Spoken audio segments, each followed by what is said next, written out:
Hi, Mel. It's so nice to see you again. And you, how's it going? You have a lovely tan. Yes, I was fortunate enough to be reacquainted with the sun for a week on school vacation. I have to say that you are such an inspiration to me about the sun. And I'm an older person. I remember when the sun wasn't a problem. I went out, I used to ski when I was a kid, no sunscreen, blah, blah, blah. Hang out in the sun all summer. And then sometime in medical school, it was around in the 1980s, it was like, oh, Mm. skin cancer. And that was a big deal. And it's still a big deal for us, but it's left us feeling so afraid about the sun. And you've really inspired me to go out and look in my UV meter and sit in the sun every morning. And like, it's a wonderful spring sunny day here Yeah, today with the birds singing. And so I really appreciate that. And awesome. we need to have another episode on the sun and how. Oh, I would love that. Yeah, no, let's make the sun cool again. Let's not be afraid of the sun. Actually, as a really nice little anecdote is I'm at the age where sometimes it can feel when you're talking with your parents a little bit like you're talking with your kids in terms of trying to get them to listen to you about things and you want the best for them. And so I had this wonderful conversation with my dad the other day where he said he'd been to the optometrist who he likes down in Florida, and my dad's in his mid to late 70s, and the optometrist was absolutely shocked and said, I can't believe you don't have cataracts because I don't have any patients around your age who don't. And my dad said to me, and then I've been listening to what you said, and I think that's because I don't wear sunglasses. And I said, I think you might be right. We'll have it reminds me of like the egg scare that happened, back a few decades back where like if you ate an egg you were going to die. And then we realized later, oh, that was all wrong, by the way. Totally. I was raised on the American Heart Association heart healthy diet of the 1980s, which in retrospect was like the They first eat the steak, then eat the potatoes, then no have like no no no no steak. We're not allowed to have steak. We're not allowed to have butter. Only spreadable plastic. That's much better for you. oh right, margarine was like that's going to save you. Right. Anyway, we're going to talk about the sides of the brain today or something. I woke up again. This was like when we had the talk on the vestibular system, and I woke up and like, how is Mel going to make this topic sexy Oh, in a world where the attention span is 30 seconds?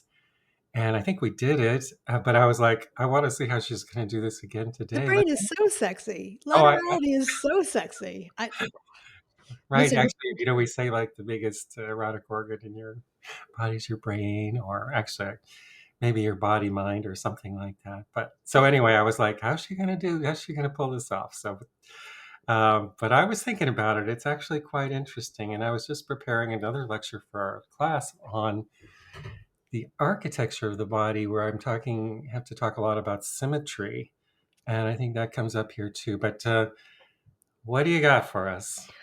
Well, I want to put it in a different frame because I think the laterality of the brain is extremely interesting. People want to understand. Well, people who come up for air, they want to understand themselves. They want to understand their world. They want to understand what they're experiencing, and understanding that really, like, it's more like we have two brains that are connected in the middle, and how that works. It speaks to people's experience on a very deep level. So I I've yet to come across someone who doesn't find that interesting, but I'm interested in, once we lay a little bit of that out, how that looks in terms of the Neijing and pulling out some of the observations that are captured there. It's there's like a little bit of a dance, because you are so good at teaching me when you're looking at the Neijing to not put all of your stuff onto it. That they had a perspective from a different time and place with a different context. Um, and I think that that's very wise. I also like kind of taking my lenses, like, kind of certain goggles, and reading it and seeing what I can pull out too. So as long as you don't, I suppose, fall into the trap of thinking that that's being objective, maybe sometimes there's like things to be gleaned there too. Oh, for sure. And it is true. We don't want to make them say something they weren't, and stay in our own little bubble. But we are all looking at the same nature. We're Mm. all start from the same starting point. So there should be those points of intersection, and there are, I'm sure. Yeah. Yeah. Yeah, so The, that's where I think it gets interesting. the brain story is so interesting, because it's kind of gone through several different iterations in my lifetime. And maybe you can speak more about this, but it really kind of this discussion about brain laterality really came to the fore in the 60s when Dr. Sperry was doing the surgeries for epilepsy, and he was cutting the connections between the left and the right brain, and then watching how the patients responded and what they could do. And from that, kind of made this model about the left brain's about language, and the right side of the body, and the right side's about like creative thinking and in space, like thinking of things in space without words. And then that kind of develops into the idea that there's people, like you're a right brain person and a left brain person, or like drawing from the right side of the brain, that book, and so forth.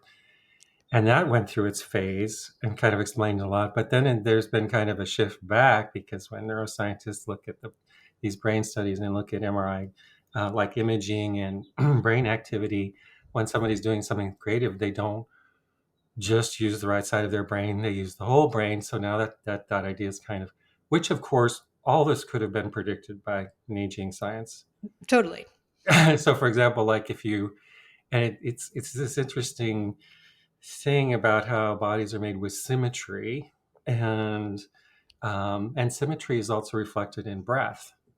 And so, like if you look at breath symmetry, you would say there's an exhalation and an inhalation, but you'd also say the exhalation is different than the inhalation. That's called chirality, kind of, you can't, something non-superimposable.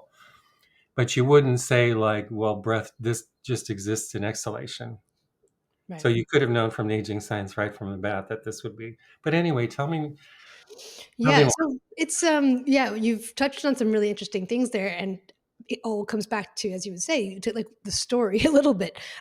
So people have known for quite a while that there is a little bit of specialization between left and right for quite a while. And like you say, with Dr. Sperry's work, and I think he won a Nobel Prize for that, where he was severing the connection between the left and right hemispheres, called the corpus callosum, in these patients to prevent these seizures from spreading. And those are fascinating to read about, because people came out and they were like surprisingly normal, except then there were sort of weird quirks. And you'd have, let's say, there was a guy who was like trying to like hit his wife with one hand while like using the other hand to restrain himself. Wow, Um, there's a therapy issue. well, they're all therapy issues, because now you have the left and right not inhibiting each other, you know? So there was loads of stories like that. And then what happened was it got this idea of left and right hemisphere. So I want to just say that the left hemisphere and right hemisphere are specialized for different ways of functioning is not controversial. I mean, that is neuroanatomy, neurophysiology.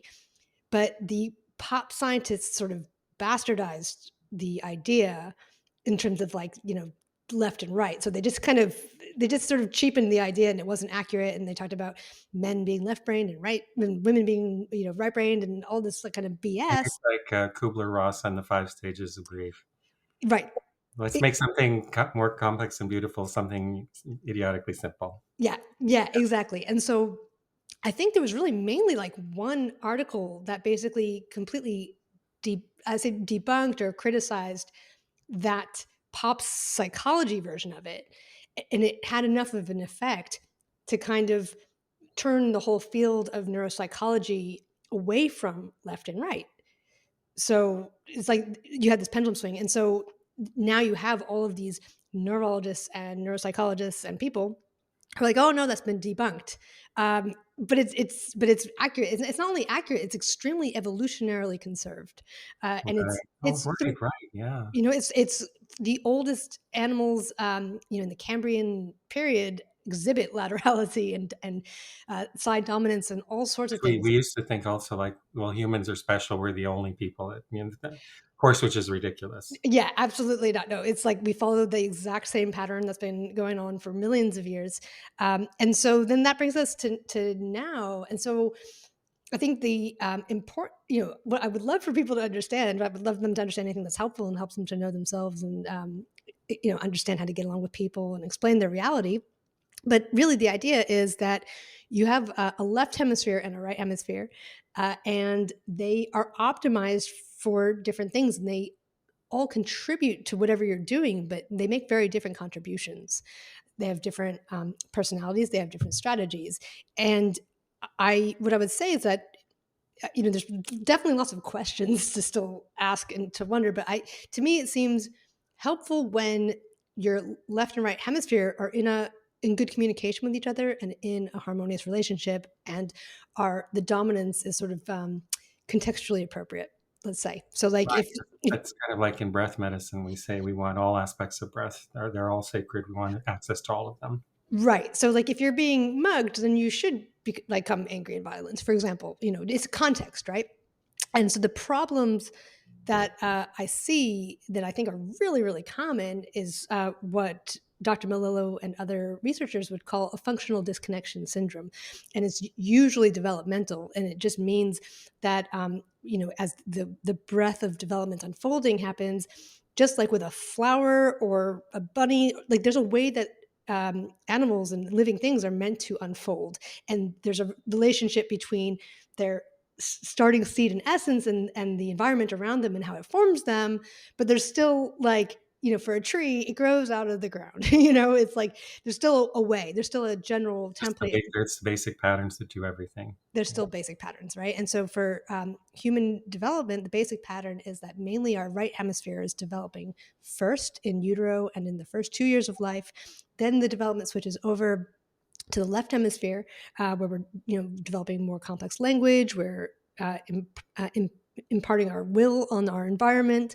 We're individuating, and then as specialization of the two hemispheres increases, they should come together as a functional whole. And most there's so many problems, whether they're cognitive, psychiatric, or physical, where it's just not come together as a functional physical whole. And one of the things that you pointed out is like, well, people were saying that creativity was in the right hemisphere, but if you put someone in a PET scan, their whole brain's active. So there's a little bit of a nuance there as well in terms of interpretation of these types of brain scans, because some areas of the brain are inhibitory and others are excitatory. So if you are just looking at activity, well, let's say that you're doing a task and this area is active because it's excited and it's doing the thing, and this one is inhibitory. It's not really actively participating in the task. They both look active. They both look active. They both look the same. And so it's like this, it's like with breath medicine. It's like it's the dance of breath Mhm. that creates the experience. Yeah. 100%. And we can look at this kind of left right dance. I mean, it fits it for me, from my perspective and my limited understanding. It fits into Neijing principles so well in terms of cycles. We have this idea of the breath pattern with the directions on a daily cycle. And there's a left and right built into that, um, where the sun is rising in the eastern directions on the left, and then coming down on the right. But even in shorter cycles, like we have these ultradian rhythms, which just means less than 24 hours or shorter than 24 hours, every, like, I don't know, 90 minutes to 2 hours, something around there, we have a change in dominance of our nostril, and that actually directly corresponds to change in uh, dominance in the left and right hemispheres. And there's actually quite a collection of psychiatric conditions which can be characterized by, there's a nucleus in the hypothalamus, which is like kind of where the switching happens, and that switch gets a bit stuck. So, like, We would call that the third eye in the 60s, maybe. oh, that makes sense. Okay, that's all You know, right. There you go. it's like where you put the dot. Yeah, it's not like the bindi, it's not the pineal gland, but it is, well, it's close, right? So it's the Maybe not the ventrolateral same. nucleus, but yeah, it's in that region. But for someone who, let's say, has bipolar disorder, for example, we get like the switch is stuck, so you're getting stuck in these modes and you're having trouble switch. You can then be in this sort of like, you know, dominant do all the things mode, and then the kind of sleeping for days mode. Um, so I think the distinction is that laterality is real. It's there, whether you recognize it or not. We It's not helpful to boil people down to personalities of just one side or the other. I think that that's an oversimplification, usually an unhelpful one.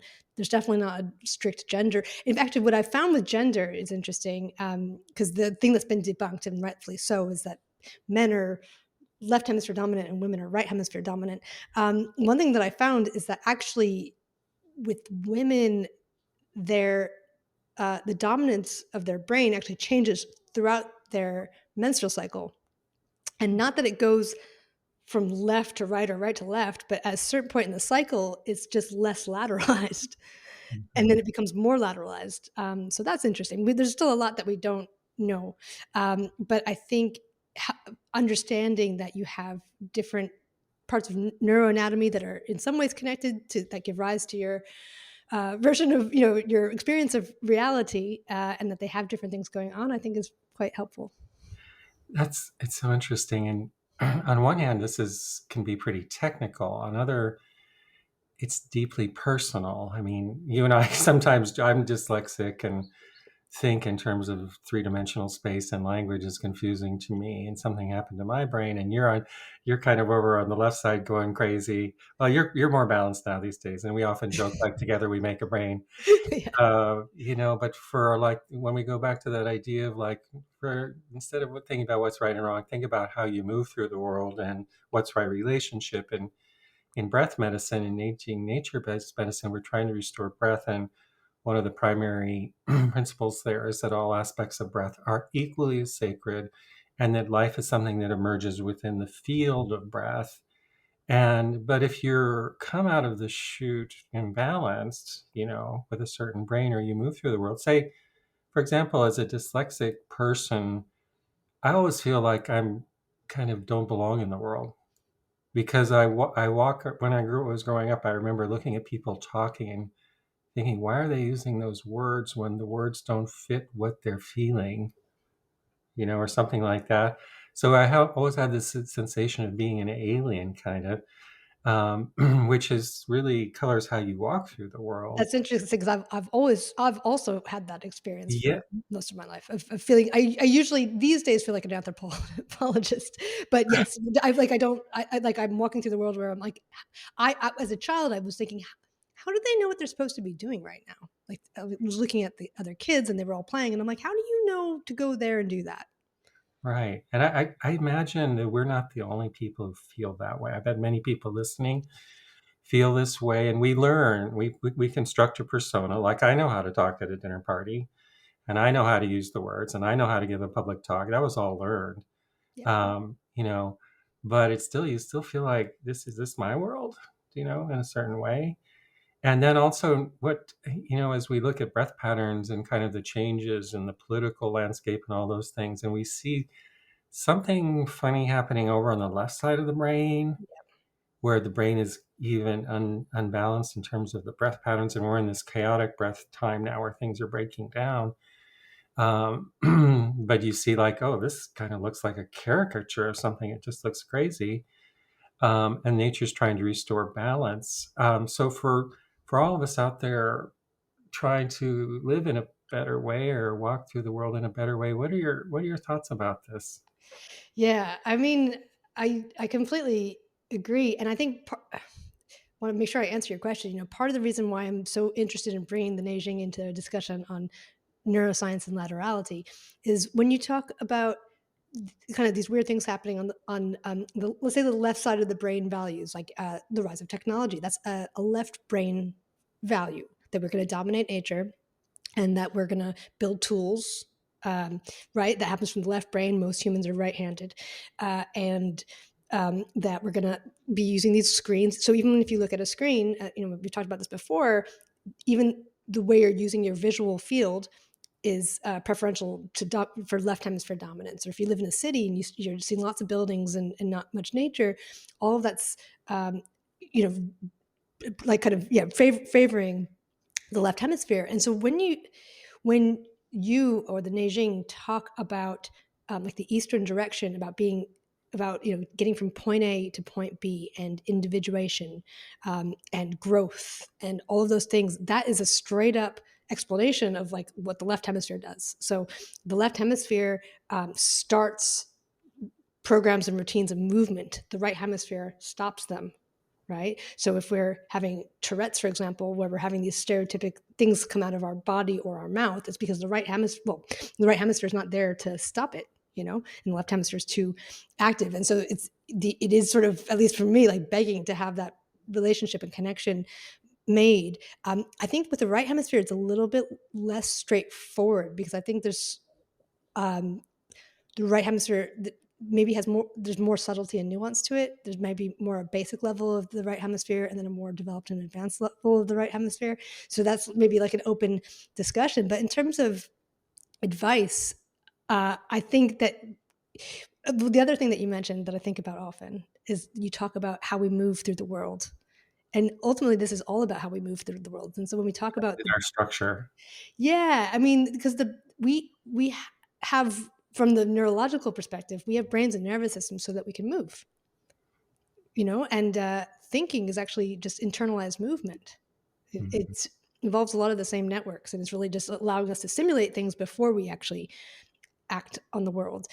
So I would say, that it's a way of tying together a look for balance in your body and how your resources and what's all of you is communicating internally, and that makes for, I think, a little bit more of a cohesive experience out in the world where we don't need to have so many pendulum swings where we say that either technology is destroying us or that it's the best thing since sliced bread, that we can be in right relationship with things and we can continue to evolve while also being, I think, appropriately cautious and critical and concerned about things when they're kind of exponentially in excess.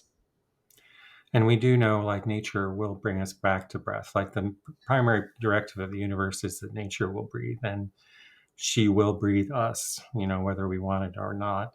So this will come back to balance, but it's whether we do it in a kind of chaotic, unconscious way. As I always say, dying can have the beauty of autumn and red leaves, or the chaos of political upheaval. It's just the story you tell about it, essentially. Wow, this is so interesting. It's a huge topic. I have to say, also, we were talking earlier before the show. We were talking about technology, and you know, when you're practicing a traditional medicine, some people, for example, say, Chinese medicine is a traditional practice that was all written down 2,000 years ago, and you just follow the directions. And they don't understand the innovation part because Chinese medicine's always been innovating, just like Western medicine. But we innovate in a different way. We innovate by instead of looking to the future for an answer, we look to the past. So we look backwards, and we look at the root, and then we say, well, what's in front of us now, and how do we use what we learned in the root to address what we're looking at now? It's always different. So, for example, in the practice I had, it was about 2013, somewhere around in there, 12, 13, 14. I saw the seasonal pulses change around 19 in the late 1990s. And then when people started using cell phones, so all of a sudden it was quite different. And the way their brains were acting were different. All of a sudden, this became a focus of medicine. You can fix their sprained ankle, but if you want to restore them to something bigger, to health, all of a sudden this is a huge, huge issue that's just come upon us lately. It seems like. I don't know, any thoughts about that? Well, that's a bigger topic. As I mentioned, I'm currently listening to a book called Stolen Focus, and it's highly recommend it. Really well written. For me, it's helpful because I feel like I can really relate with the author. I've been aware of a lot of the problems with technology addiction and also sort of what I would call predatory practices of the technology creators, where their main goals, I say, to exploit human vulnerabilities to easily addict people to it. And like with me, it's funny because I'm like, I know that, and yet I'm still hooked, right?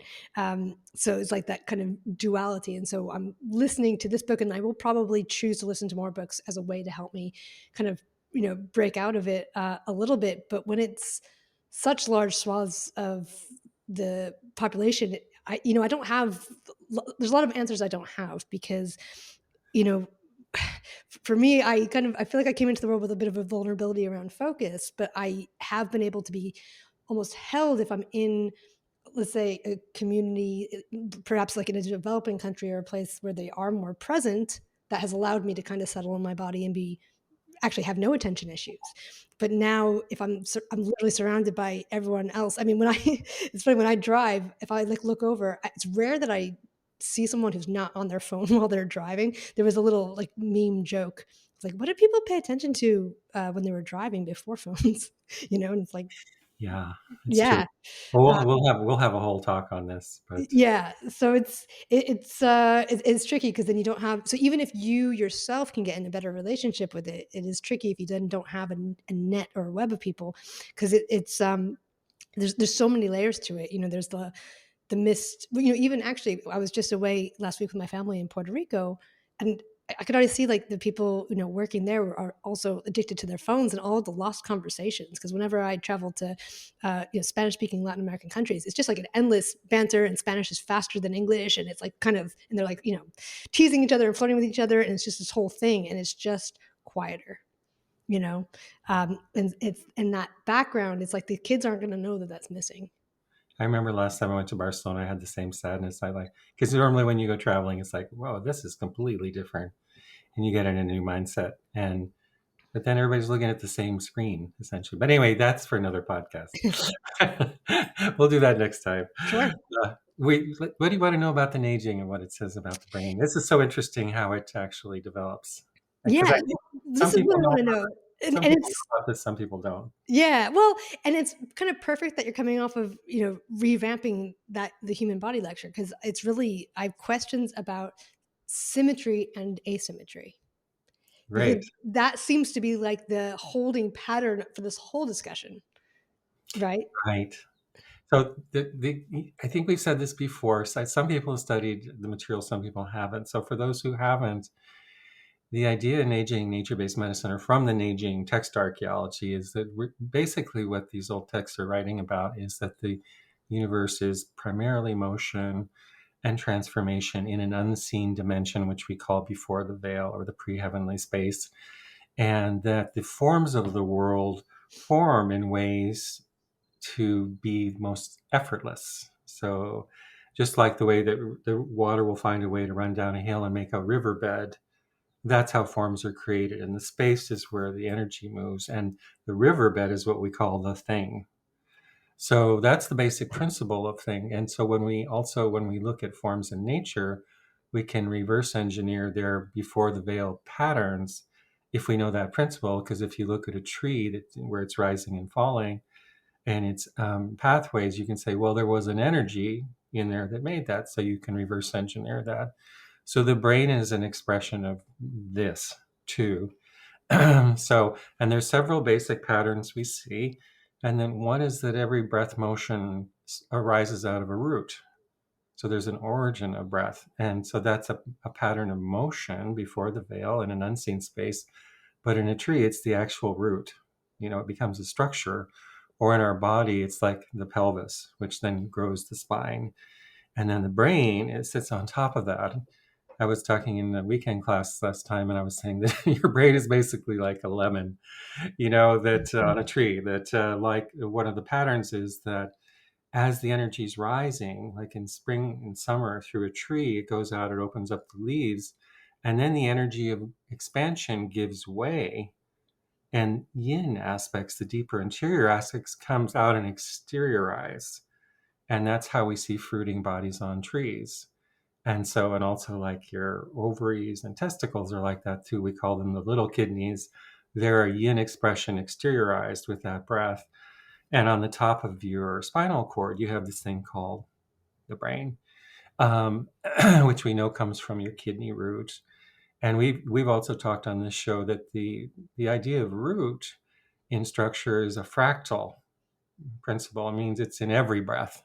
It's in breaths that you see and breaths that you don't. It's in form. So at the brain level, also, it has a root, and that's the brain stem. Then the body has this symmetry, which you've alluded to, comes from the anatomical position and the orientation to the sun and the changes of seasons. And so the anatomical position in the Neijing is that the sage faces south and their arms are up, and you look like a tree facing south because that's the way all plants turn.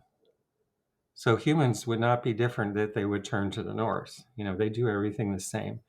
And so there's a rising pattern and there's a falling pattern, and that makes a symmetry. There's also a symmetry above the earth and below the earth. So in Australia, it's nighttime now, and then it'll reverse. There's also a symmetry front and back. Um, so you have all these symmetries and patterns, and that's going to express in the brain.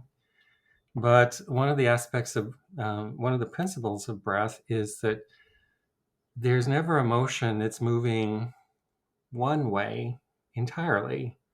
So when a motion's moving one way entirely, it's also generating its reverse motion so that when it turns back, that motion can get stronger and they can rock back and forth. And this is the most efficient motion of the universe, and it's called yin yang, essentially, in Chinese medicine. So that means if the motion is going in one way, at its deep down root, we're going to see it moving in an opposite way. And this is important too. So in Chinese medicine, we say that the left side is the morning side. If you're standing facing the sun, like your left arm, your left leg, that's the morning side or the yang side or the springtime energy. And then it peaks in the summer up in your head, and it goes down on the right side of the body and down towards your feet in autumn and winter. And then it returns back again. But at the root of that motion, it's reversed. And that's because of these relations of deep root and expression in breath, and that they have to be opposite. The brain is an expression of the kidney root. It's deep, it's the root of your organ system. And so, while we say that the early brain is on the, or the early side is on the left side, in the brain, that's reversed. And they also talk about the crossing of the eyes to the brain in the Neijing, which is kind of mind blowing. We understood that, right? Yep. So we teach in Neijing nature-based medicine. If you want to know someone's young personality, look in their left eye. If you Yep. want to know their older personality, look in their right eye. And that's because the younger brain, the less differentiated brain, is on the right side, and the more kind of out in the world brain is on the left side, but the eyes switch. So that is like mind-blowing level of neuroanatomy from these people 2,000 years ago, Oh, don't you yeah. think? Well, It's yeah, it's wild, and there's other things in there too clinically that, oh, it's crazy. And so there we see what always gets me about this topic about to me it all comes back to language. A lot of it comes back to language and the idea that we've been around for a while, but in our current version, it's just started in the last 12,000 years, and particularly in the last 5,000 years with language, particularly written language, which is the left brain area, Yeah. and particularly since 2012. Since the advent of technology, and particularly another evolution, we talked about AI, and that's all about language. You know, And so somehow it's like the language center has caught on fire like a virus or something, and it's not balanced, And I go back to these words, Tao Te Ching, first chapter, first sentences. The Tao that can be recognized as a thing by your brain, or however you translate that, is not the Tao. The Tao is the world before the veil or the patterns of nature. It's not in the world of words.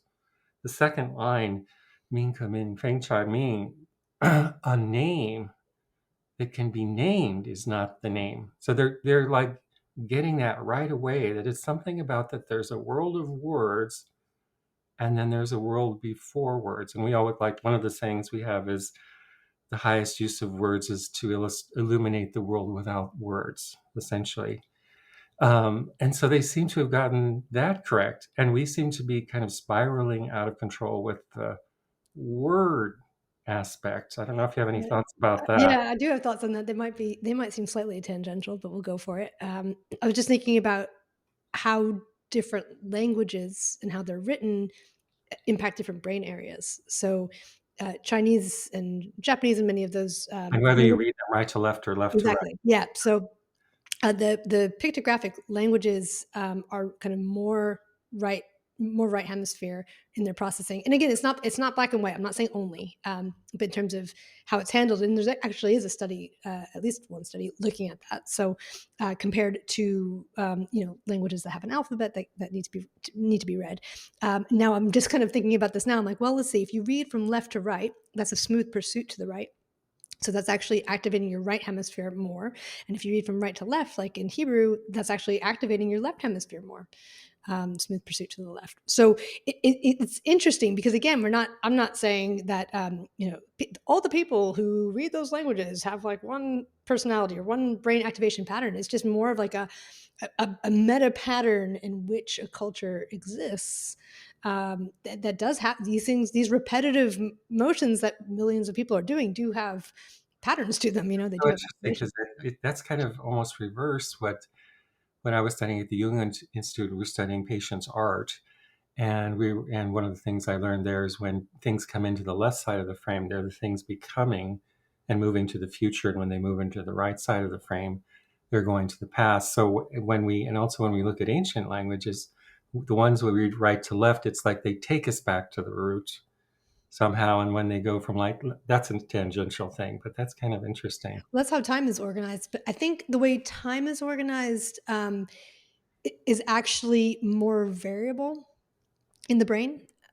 So I think, and this is a little bit outside. Like I haven't done like a deep dive on this particular subject, whether there's literature on it, but I know from other studies and fields that if you can take individuals and have them close their eyes and point to the future and point to the past, and they'll give a variety of directions. So whether it's behind them or whether it's to the left or to the right. So I don't know if there are greater cultural trends in that. But in terms of where your eyes move, that should have more consistent neurology. Hmm. Well, interesting. That's kind of a sidetrack, but yeah, where are we with all this stuff?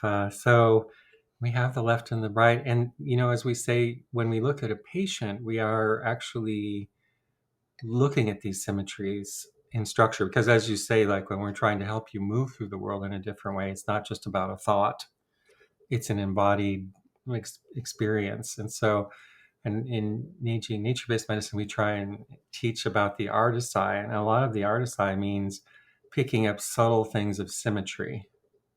That would escape most people. Sometimes they're very obvious, like in scoliosis. It's like, well, that's way off. But often it's like, oh, front back symmetry, left right symmetry, up down symmetry, and we're working in a body as if it's a sculpture, but something living and with an experienced being in it and trying to reestablish symmetry. Not perfect symmetry, by the way, because everybody, as I say, everybody's like a bicycle wheel with a wobble, right? So, and if we got rid of that, that might not be so good. If everybody was the same and kind of perfect and emitting light, and that might be good, but it might be kind of boring too.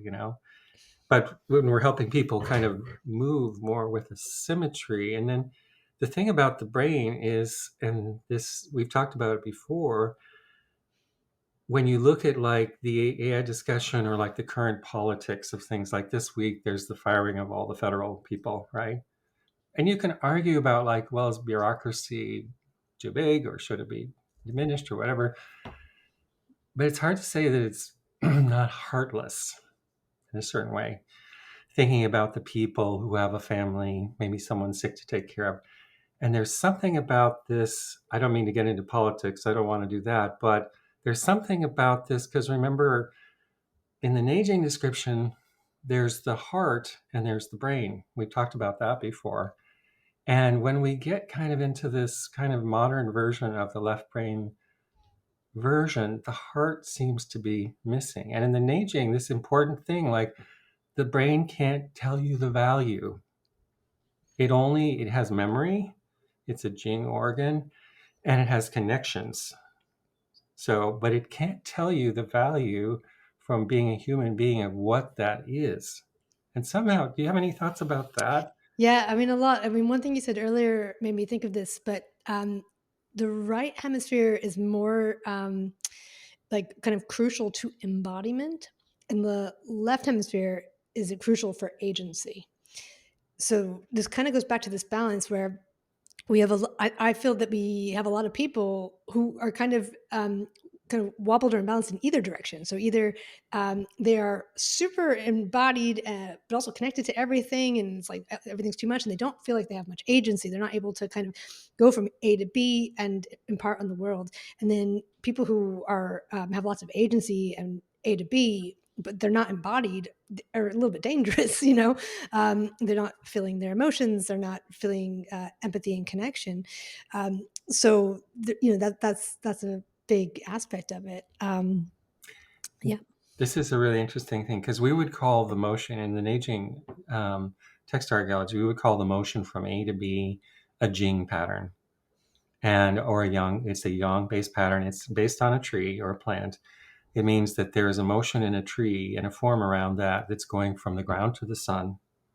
It's like the sun is in the seed and it wants to go back to where it came from, and it just wants to move from A to B. And we call that kind of a yang motion. And then, but it has to kind of alternate with kind of things that go off to the side and give relationship and take in nourishment, which we call low patterns or yin patterns. So this comes back to a really crucial question, which is what does a sacred Jing pattern look like? And what does a sacred low pattern look like? Because I think right now also we're kind of drowning in dysfunctional images of what these things are. Yes. Like, and you might just kind of simplify them down to masculine or feminine, but that's not really what we're talking about. And we're talking about how do you move from point A to point B? And it's interesting because I would say agency comes from that in my experience. And one of the things when a patient comes to see me, what I'm really concerned about, again, I'm not so concerned if they're male or female or in between. I'm concerned about how these patterns of moving in a Jing pattern and a low pattern express in their life, because life is what happens in the middle of those patterns. But then we're surrounded in dysfunctional patterns of what it looks like. So then the question is really interesting. So if we thought about what is sacred about a Jing pattern, and how do you know you're looking at a sacred embodiment of a Jing pattern versus a kind of distorted version or a low pattern, which we have in both of us? Any thoughts on that?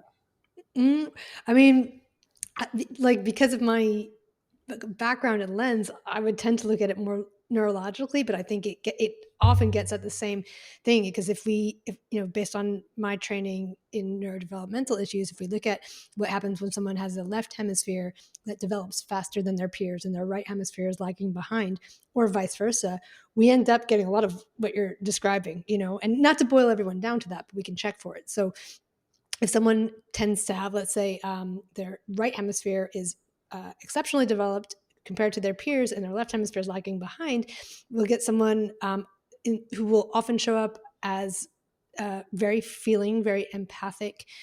They might be super creative in certain ways.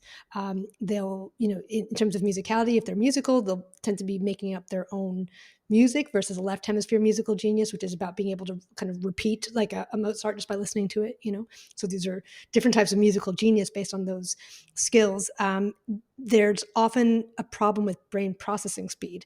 So that can show up in dyslexia and that can show up in other things. So there's like, kind of intelligence there's empathy there's all these things, but there's a timing issue.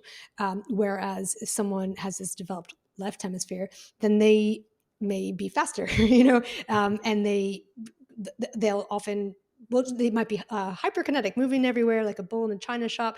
I know as a kid, I could not stop talking. Like, and I would try, but I literally couldn't, even if you'd put a gun to my head, or even in that moving around thing because the brake wasn't working. So there's a lot of moving from A to B, but probably not from A to B. There's probably kind of zigzagging all over the place. They might have gifts with math.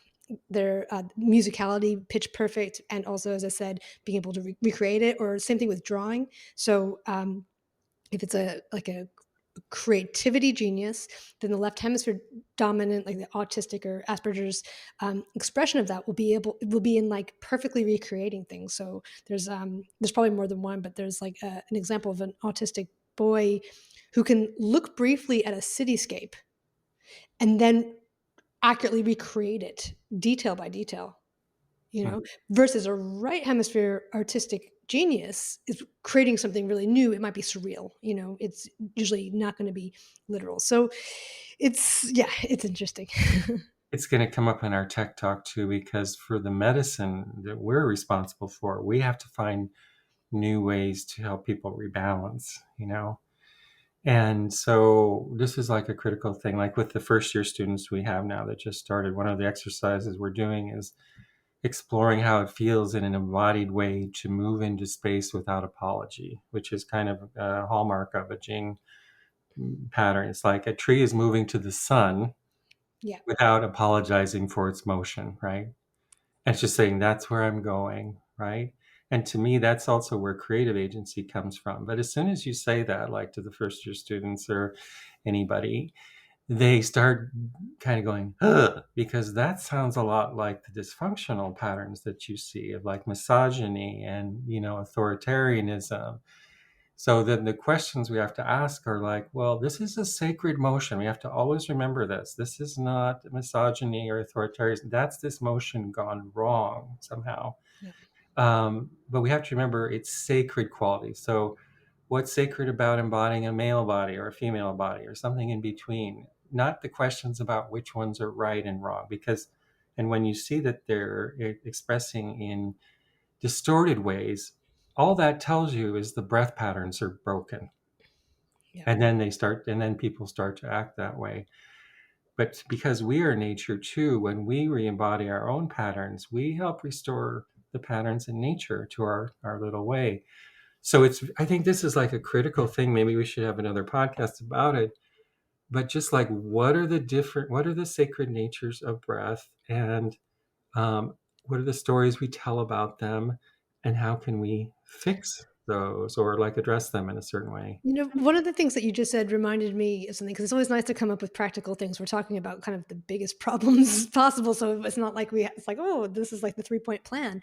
But what you said just reminded me of something, which is that I'm currently working with my correcting my posture, which is wonderful. By the way, it's really really helpful. My one of my lumbar discs. Your posture looks great, by the way. Oh, So, it's better than it was, but at least, like I had this lumbar disc that was just impinged all the time, and it was quite miserable. And it's not a lot nicer when that's not happening. But this is really kind of basic, but in terms of like whether your pelvis is shifted forward or backwards, part of what you do is really move it between that so that you can find out where center is. So with what you're talking about, how to move unapologetically into space and the other sacred motions, it seems to me almost like you want to see what the extremes look like. What does it happen when you don't do that at all, and what does it look like when you do that in an unhealthy and pathological way, so that you can see what healthy looks like? Because I completely agree. I think you hit the nail on the head that where our society is very polarized, and I think that that's fairly intentional.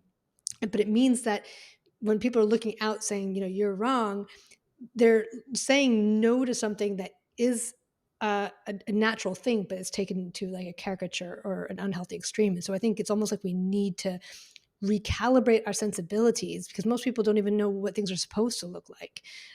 They don't know what normal looks like. And so by being able to take people through, like as I said, like the kind of anterior and posterior shift, but like take them through what does it look like this way, what does it look like that way, then I'm like, oh, I can spot the healthy one there. These are all different healthy expressions of that. How can I incorporate that more, rather than just say, uh, that's wrong, that's dangerous, that's bad, because I'm only seeing these extreme expressions of it. right. And then we're embedded in all these cultural stories. A lot of them are intentionally created for other reasons, to tell you why you shouldn't move or you shouldn't do this. Or so people are really kind of in a state at the moment. But in nature-based medicine, we go back to the thing like, well, let's start over at the beginning again. Like what does a plant do? Like when a plant comes out and breaks through the soil and reaches to the sun, it's not misogyny, it's not authoritarianism, it's not racism or all of the isms. It's a natural motion of agency from a creative root. It also does it in relationship to everything else. It doesn't just say like we're going to do it my way. Yeah. Like it feels out and it's moving to the sun, but it's doing it in relationship to everything else. And that's what I kind of see as the model of agency. And right now there's kind of an epidemic of lost agency. And agency is like central to health. It means that you are expressing a creative impulse. And that's kind of like the essence of life, right? So, in the last 10 years, one of the things as we're trying to craft medicine for this, art has become to play a really more important role for us. So, like, we have 3 artists in residence now in our group, and that's because, and we're working with our students even because when a plant is moving from the seed to the sun through these breath phases, it's actually creating art. Like art is what nature does. So when we embody art and go back to those principles, we're kind of recreating breath. So it's one of the medicines we have now. But the idea is like, we have 2 sides of a brain. I mean, to wrap things up here, I think also let's just have a shout out for the gifts of imbalance. Like, I'm dyslexic and I was in special ed and, couldn't read and but was pretty smart and somehow got my way through medical school. And I remember looking at Chinese characters, by the way, pictographs in 3rd grade and going, wow, I get this. And I remember I found a notebook of me tracing all the Mm. characters in 3rd grade, like, oh, this is my language. Then I went to the Neijing, and like Neijing's been a tough nut to crack, but a dyslexic brain is not bad, especially if it has a database, right? Because what a dyslexic brain is, it looks in the 3-dimensional space and it says, what is the story here? And that means it's exhausting because you're trying to hold a 3-dimensional space, but it's making all these non-local connections now we have nature-based medicine. And other people have different versions of that. So I just want to put a shout out for diversity and also the beauty of difference, I guess, maybe. Absolutely. You have any thoughts about that? You Yeah, I mean, I'm going through a process of becoming more embodied, and it's a multi-year process, and it's been very interesting. And I'm using what I learned, both kind of professional and training, and also experimenting to help other people. But I have to say that having been disembodied for a lot of my life was not without its benefits. I was able, there's a lot of practical benefits of, not feeling, I had lots of like inflammation in my arteries and breaking down and stuff, but I couldn't really feel pain or notice it very much. There's a lot of problems I couldn't notice, which wasn't very good in the long term, but was quite useful in the short term. And also being someone who doesn't overreact to things. So in an emergency, I was pretty cool, calm, and collected, which was very useful because I was able to kind of step into roles and handle things. Whereas if I'd been feeling afraid or triggered or scared, then it might maybe would have been harder. So that's been the kind of the mixed blessing of being completely dissociated for many years. But it's let's, also, yeah, let's have a shout out for like the beauty of our weirdnesses. oh, totally. Yeah. Well, I have a deep passion. I wake up, I have this dream of, because I think we're at an evolutionary note, as I've said before, in humanity. It always looks kind of worse before the dawn. But it's about recreating stories and learning our operating system and learning about balance and breath and that light comes from the middle of that and all those kinds of things. But I have this great passion to reach out more out of the healthcare practitioner group into the public to retell stories together.